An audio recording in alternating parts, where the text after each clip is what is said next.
So a family that you see right here next to me, they returned after a once-in-a-lifetime cruise at JaxPort. That cruise ends with their grandparents arrested by Customs and Border Protection. Now, the family believes that those grandparents are right now on their way halfway across the world to China. On your sides, Julia Janae has been following this family story. She joins us now with this First Coast News exclusive. Julia?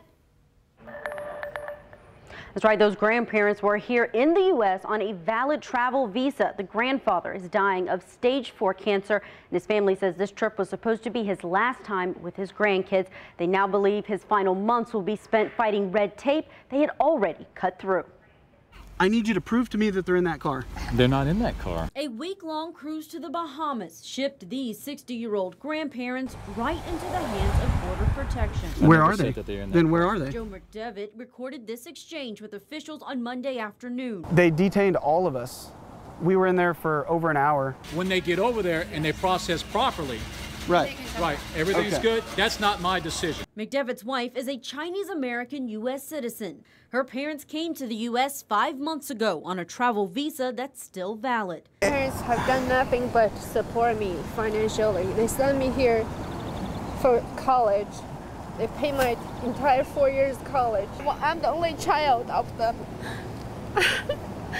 They have done nothing but spending money in the U.S. either through me or come here as a tourist. McDevitt is an active member of the Army National Guard. He said this trip was supposed to be his father-in-law's final goodbye. She chose to take a trip because her dad's terminally ill with cancer. So, they've already removed his stomach, and he has trouble eating.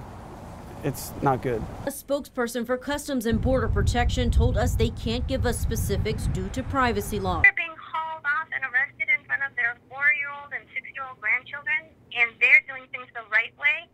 So obviously the system now is really transmogrifying to really incentivizing illegal entry over doing things legally.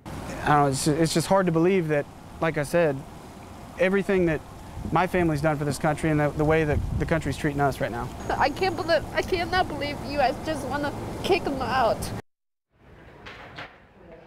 Now, the family's attorney there, Susan Pye, says it's possible that leaving the country for the cruise may have invalidated the grandparents' recently filed application for a green card, but she says there's still no reason that they shouldn't have been able to get back in on their fully valid travel visa. Anthony, Heather, back to you.